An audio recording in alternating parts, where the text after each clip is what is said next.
High friends, good morning, welcome back to my channel Rupa Malakar ব্লগে তোমাদের স্বাগতম। খুব খুব ভালোবাসা। আজকে শুক্রবার নতুন একটা ব্লগ নিয়ে চলে এসেছি। সারাদিন কী করছি না করছি দেখতে থাকো, আমার সাথে থাকো, না স্কিপ করে পুরো ভিডিওটি কন্টিনিউ দেখতে থাকো। এই দেখো সকাল সকাল বসে গেছি সবজি কাটতে, সমস্ত কাজ কমপ্লিট। ছেলে স্কুল চলে গেছে, তোমাদের দাদাভাই ডিউটি চলে গেছে, আমি এখন রান্না করতে বসেছি। আজকে এই যে এখন ফুলকপি মশলা দিয়ে ফুলকপি আলু বেশ ভালো করে কষিয়ে নিচ্ছি। চলো তোমাদের সাথে শেয়ার করব কি কি রান্না করেছি। দেখো আমাদের বাড়ির সামনে গর্ত করেছে, সেই বলছিল মাটির তল দিয়ে গ্যাসের লাইন হবে, সেটা হচ্ছে। তোমাদের ওখানে কার কার হচ্ছে একটু জানাবে। এই দেখো গুটি গুটি পায়ে এগিয়ে গেলাম, যাচ্ছিলাম ভুরু প্লাগ করতে। পার্লারে গেছিলাম, আগের দিন তো গেছিলাম, তোমাদের বলেছি একটা মাঠে যাব বলে তাড়াতাড়ি বেরিয়ে গেছিলাম। তা আজকে গেলাম তো বন্ধ, বললো আবার কাল আসতে, তাই বাড়ি চলে যাচ্ছি। একটু হাঁটু হাঁটু করে এসেছিলাম, যেহেতু দাদাভাই ডিউটিতে আছে।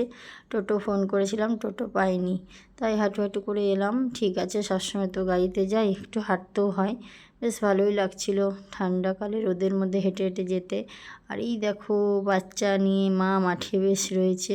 আর এখানে আমার দেওর ছিল, দেওরের সাথে একটু গল্প করছিলাম, মামা শ্বশুরের ছেলে।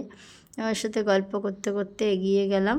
আর একাই গেছিলাম, ছেলেকে নিয়ে যাইনি, কারণ ছেলে যদি দেরি হয় স্নান করবে।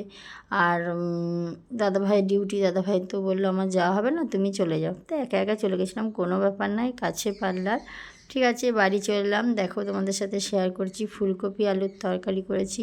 এখানে একটা কচুর তরকারি, সেরকম আজ কিছু করিনি। এখানে আছে শাক ভাজা, পুনকা শাক ভাজা, এখানে আছে লাউ ঘন্ট, আর আছে ভাত, ব্যাস। আর কিছু আজকে করিনি। আর একটু আলু সেদ্ধ ছিল, মেখেছিলাম। এই যে স্নান করে তোমাদের সামনে চলে এলাম। আমাদের দাদাভাই ফ্রেশ হতে গেছে, স্নান করতে গেছে। আমি এখন এই যে স্নান করে একটু রোদে দাঁড়িয়েছিলাম, যেহেতু মাথায় জল দিয়েছি, প্রচণ্ড পরিমাণে ঠান্ডা লাগছিল, তাই তোমাদের সাথে এই যে একটু গল্প করতে এলাম। সেইভাবে তো সারাদিন ক্যামেরার সামনে আসতেই পারি না, যেহেতু কাজে একটু ব্যস্ততাতে থাকি, সবসময় তো ক্যামেরার সামনে আসতে পারি না। ওই যা পারি শ্যুট করি একটু ভিডিও, তোমরা সেটাই প্লিজ একটু দেখো। এই যে দেখো এখন দাদাভাই যেহেতু স্নান করতে গেছে, ভাত খাবো, তাই সব রেডি করছি। একটু তোমাদের সাথে বেশ গল্প করি না, অনেক দিন একটু গল্প করে নিই, তাই একটু গল্প করছি। ঠিক আছে, এই যে এবং খাওয়া দাওয়া করি, খাওয়া দাওয়া করে একটু রেস্ট নেব, রেস্ট নিতে যাব। তার মধ্যে দেখো আমার পার্সেল অর্ডার ছিল, পার্সেল চলে এলো, তাই পার্সেলটা নিলাম। এই দেখো তোমাদের সাথে আমি এখন এটা শেয়ার করছি। দেখো একটা সিরাম নিয়েছি, আমার মুখে প্রচণ্ড পরিমাণে দাগ হয়ে গেছে মনে হয়ে, তাই এখানে একটা সিরাম অর্ডার দিয়েছিলাম। এটা লাগালে মুখের দাগ কমে, তাই জন্য অর্ডার দিয়েছি। দেখা যাক, ইউজ করে দেখি, তোমরাও দেখতে পাবে পরিবর্তন নিশ্চয়ই। প্রত্যেক দিনই তো দেখতে পাচ্ছ আমাকে। এই দেখো এখন এটা ওপেন করছি, তাই তোমাদের সাথে একটু শেয়ার করছি। দাঁড়াও, তোমাদের একটু ভালো করে দেখাচ্ছি, দেখো তোমরা বুঝতে পারবে। এটা ডক্টর আছে, ভালো। ওকে, যে 30 ml আছে, এটার দাম নিচে 458 টাকা। দেখা যাক কী পরিবর্তন হয়, তোমরাও দেখতে পাবে নিশ্চয়ই। তারপরে এই যে দুপুরবেলা শুতে এলাম, তাই তোমাদের কাছে এলাম, একটু গল্প করছে, যে একটু রেস্ট নিই, তারপরে উঠে আসছি।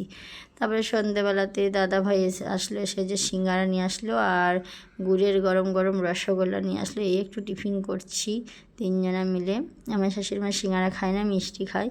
ঠিক আছে, আজকের মতো ব্লগটা এখানে শেষ করলাম, কাল একটা নতুন ব্লগ নিয়ে চলে আসবো। প্লিজ আমার পাশে থেকো, সাবস্ক্রাইব করো, কমেন্ট করো, লাইক করো, টাটা, বাই বাই।